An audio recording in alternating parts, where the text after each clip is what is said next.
dangerous outpost, a Jagni tribe stronghold.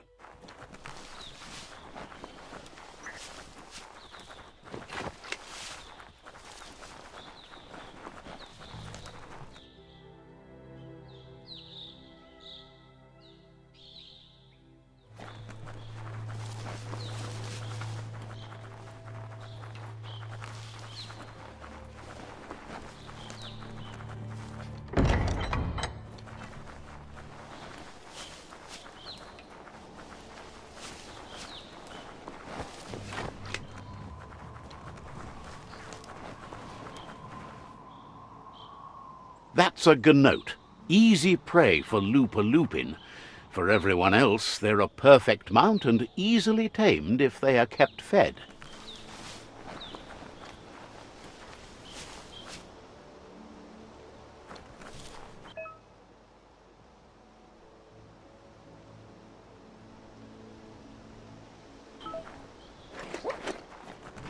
Lots of long shadows to hide in.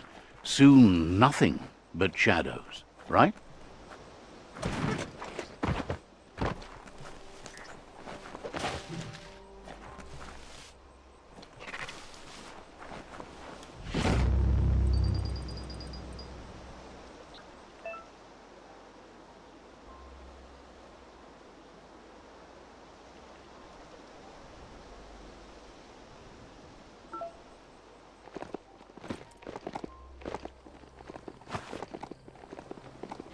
That's a resource totem, a monument left behind by those that picked scrap, trying to keep the area clean.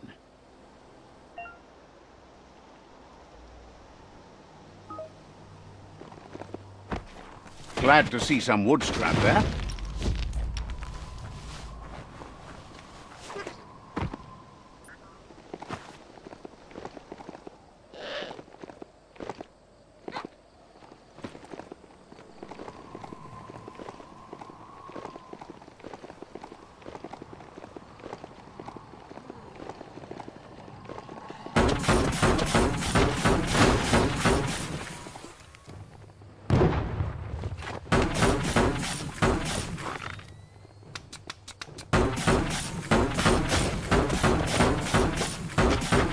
Tribes always scavenging for scrap, and the yard has plenty to go around. But they should have stuck to looting instead of playing around with sprockets. Bomper bonkers busy ram-banging the door. This is your chance.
Give it a little kick.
Yes, you can do anything. The sky's the limit. Now, let's take this back to Earth. Wow, you really took that all the way down to the end, in flames.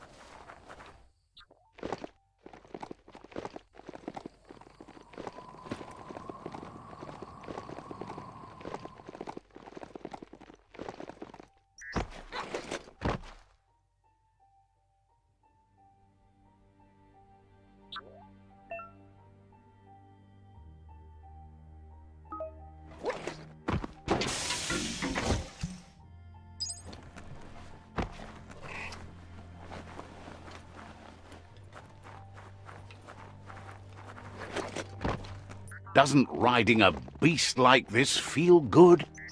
It's a wonder some of these up and downs still work. Guess they built machines better in the past.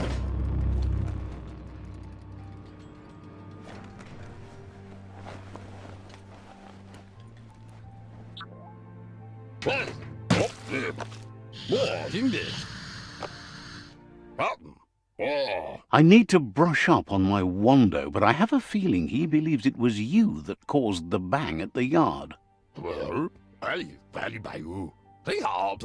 Oh, and he says he knows you. You used to call him Gizmo. He gave you the oil-greased hands when he taught you how to upcycle. Gizmo remembers you as a nice kidling, and he can still sense the warmth of your good heart. But Gizmo says how you experience a memory can be different. You know the story, but sometimes the truth it brings is personal.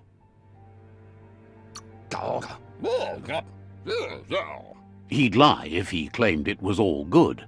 You changed after your Mooma and Popsy passed, and he understands why you had to leave, the old village being a constant reminder of what happened.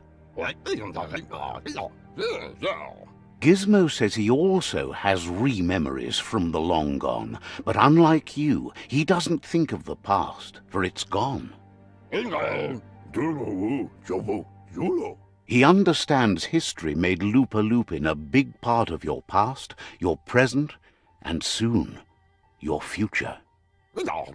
You still believe there's some good in everyone. You still have hope for tomorrow. He says you should know that what's meant to be will always find a way, but history shouldn't consume you.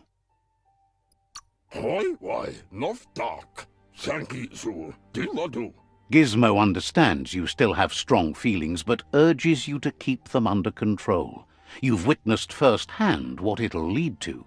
Yes, that's the way. No arguing with that. Sometimes your gut is flat out wrong. Don't ever doubt yourself. You are number one. Even the dark knows you're better than this. Stick with me. We'll rule the world.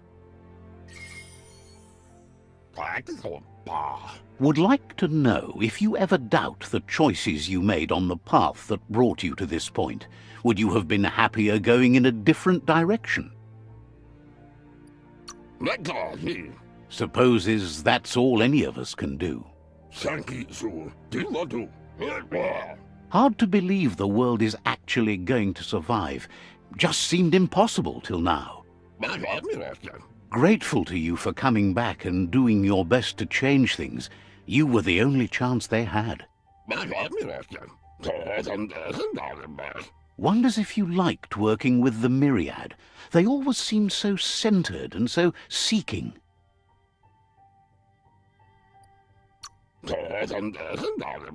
Thinks that's more than most are. It's hard to keep to a path like that. But that's not important now. Gizmo says it's taken a long time to bring the past up to the present, and where you go from here is up to you. You need to set the past aside, at least for now.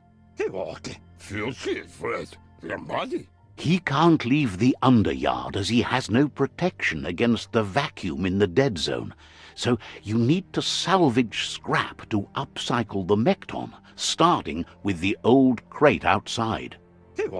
You should return when you've retrieved the scrap. There's no time to waste if you want to make the Mekton strong enough to fight the Jumbo Puff.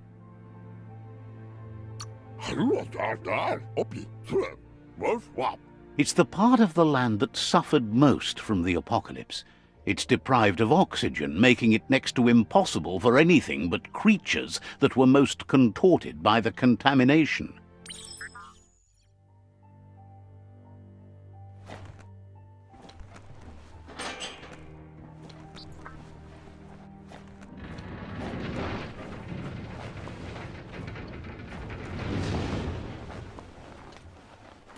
There's short of breath and death to this zone. Better take care. He who half breathes, half lives.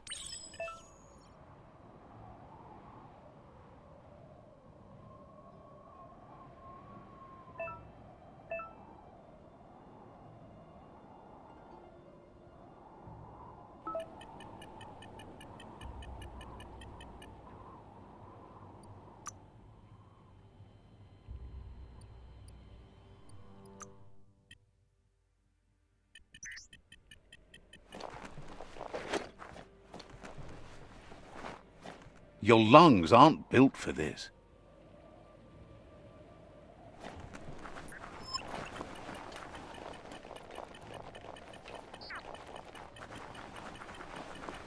That's the leftover you're looking for.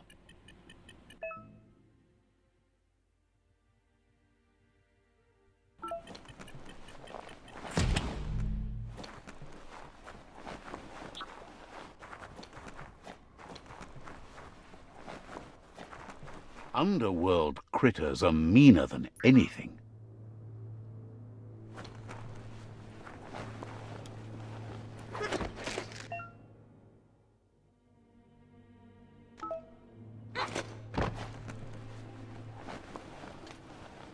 This rope seems solid.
best way to travel.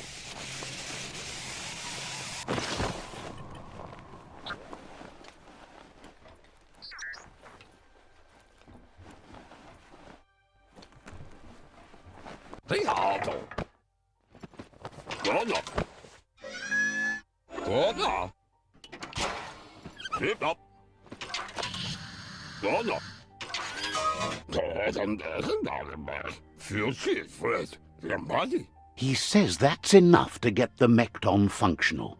You'll have an engine, a fuel soaker, a gun and a gathering net, but no armor, nor enough oxygen supply.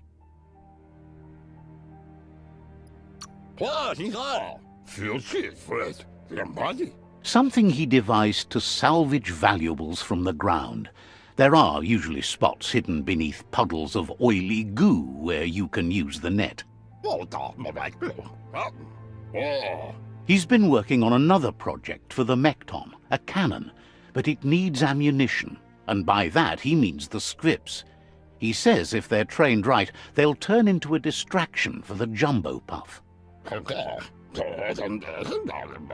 The best way to find scripts is to go talk to Moog. He knows the ins and outs of every breathing thing left alive after the apocalypse.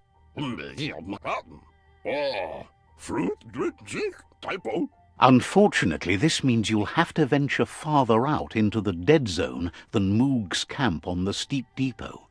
Once you find Moog, he'll be able to give you directions to where you'll find scripts. Gizmo thinks he's a little peculiar, but very knowledgeable. He has the ins and outs of all monster and creature whereabouts.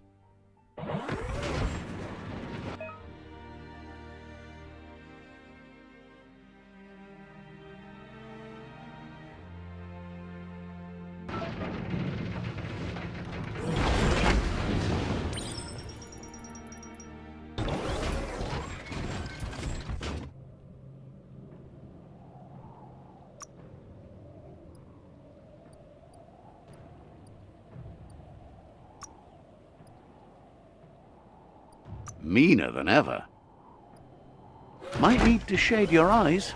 Night's over.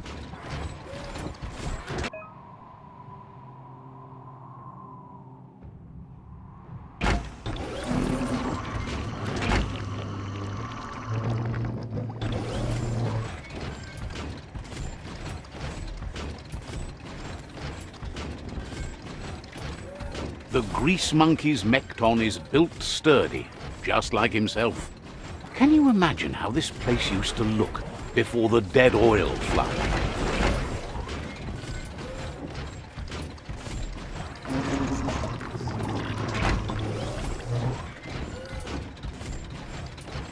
Might want to hold your breath before you head any further.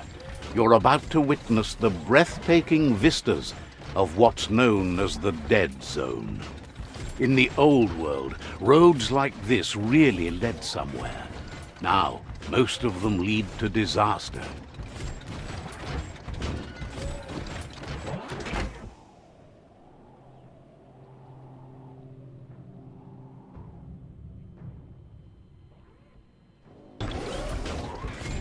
That over there is Steepo-Deepo, the cliffside that Moog hangs on to. Put that thing behind you.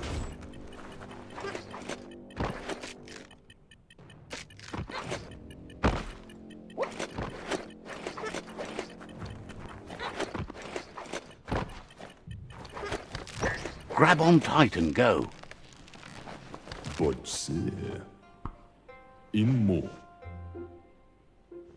Diava.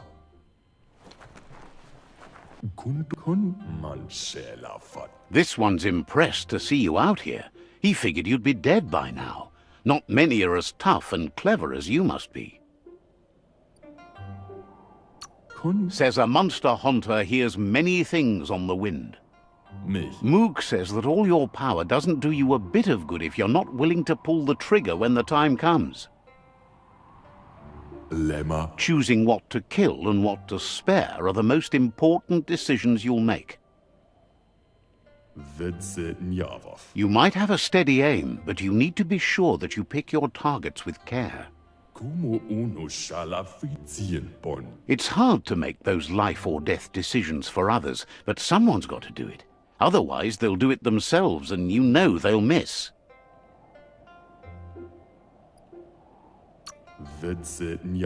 When it comes to monsters, he mostly picks who dies. Says it's wild that the world seems to be coming back, but he supposes that means more monsters for him to shoot. Wonders why you work so hard to keep things alive. Bullets help thin the herd instead.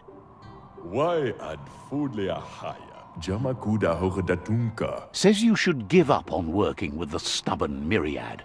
He keeps trying to put out their lights and they keep putting up new ones.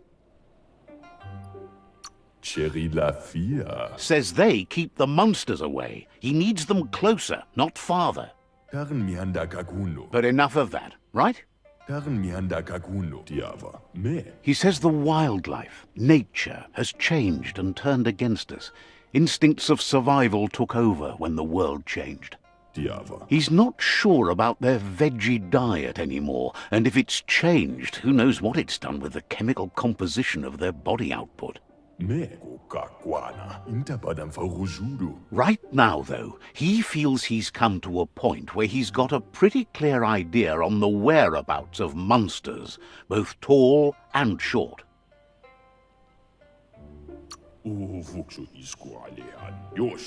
Says as big as they are, the world is bigger. To find where they are, you need to see where they've been.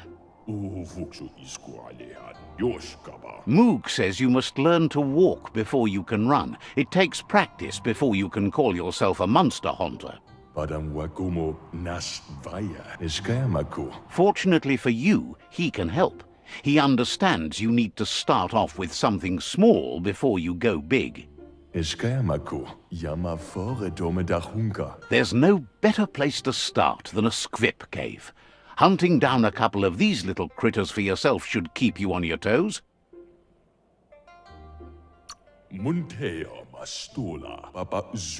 Says you stick to the hunting and shots present themselves later.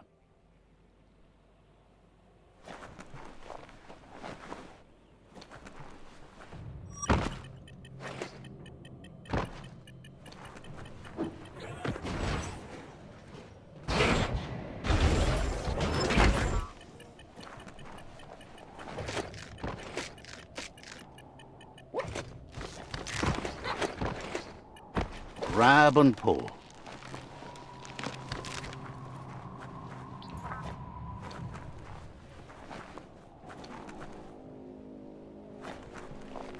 Moog says you should go hunt for squips in the cave.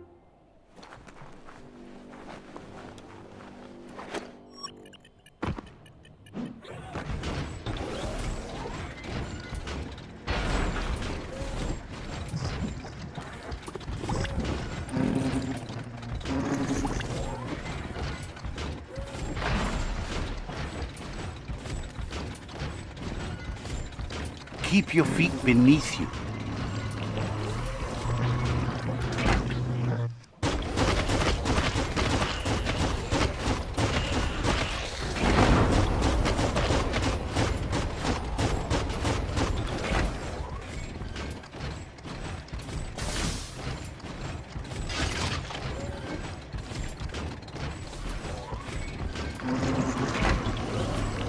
Wait, it's the scrip hole-up. The place is just filled with critters.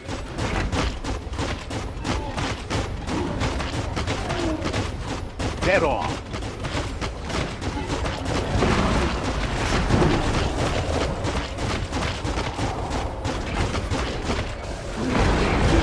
Misery.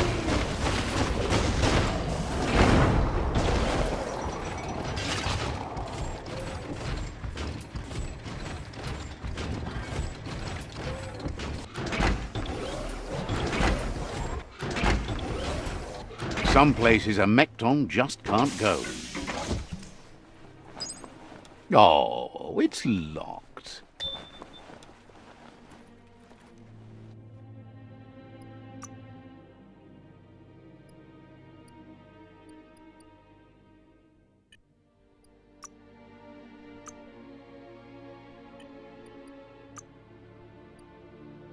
You're not capable enough yet.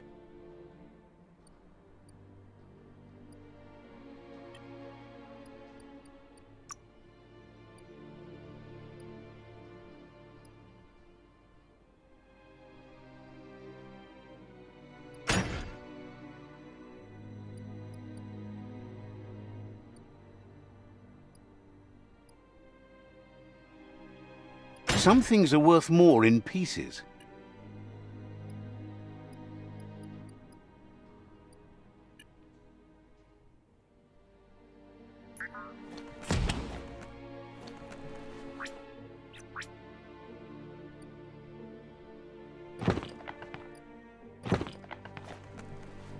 Once the volatilization from the nuclear waste evaporated, a volatile gas rose through the soil and infested structures, even Toxanol's own buildings. So, in a way, they caused their own death.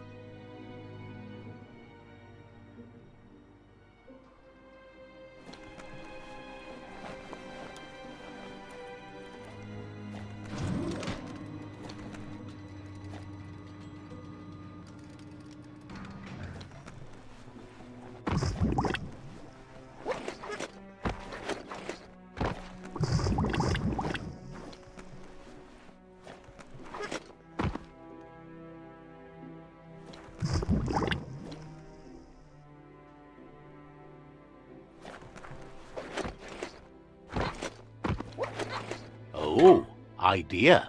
Go knock the lid off that sludge truck. It'll fill the place up and you can get up to that entrance there.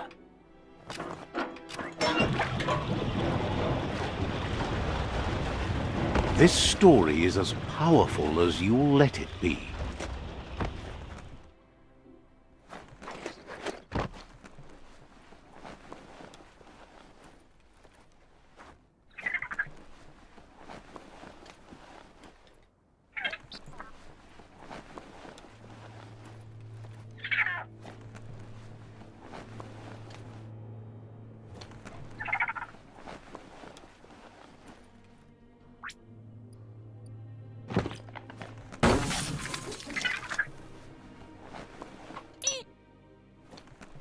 All yours now.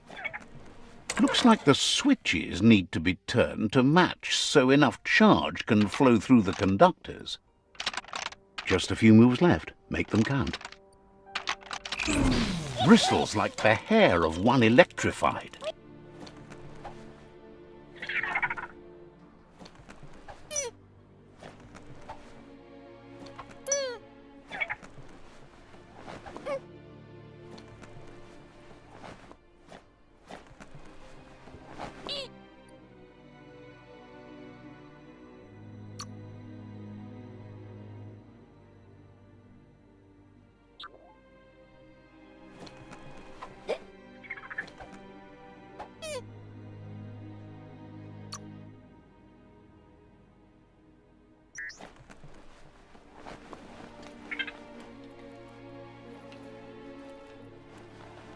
You need to line up the switches so they match.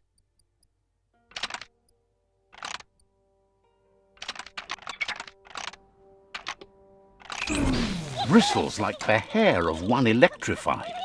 You need to line up the switches so they match.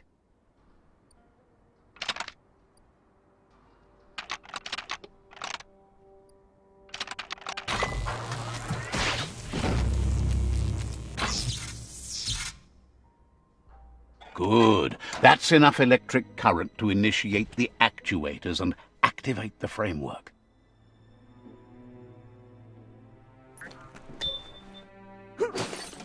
Let's go gunslinging ding-dong.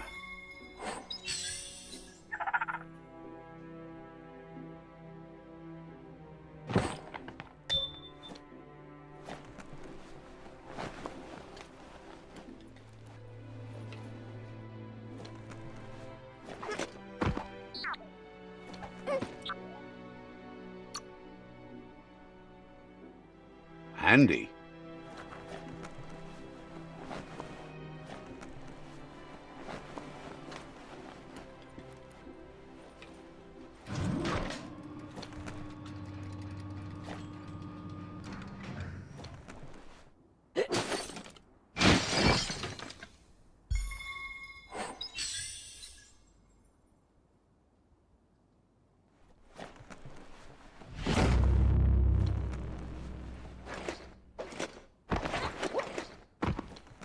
Roll out. Nice handling.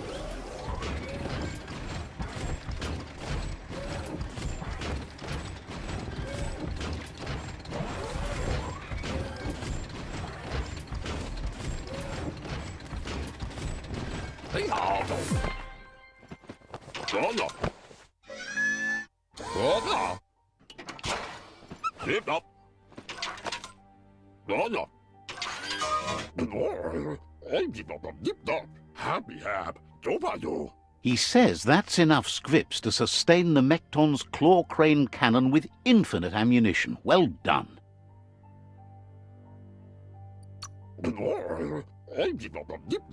That's the special weapon he made to store the scripts in the Mekton. It will be strong enough to launch them at the Jumbo Puff. Gizmo's made vehicles before to confront the Jumbo Puff himself, but failed. But this time, it's different. The Mekton will be strong enough to do the job.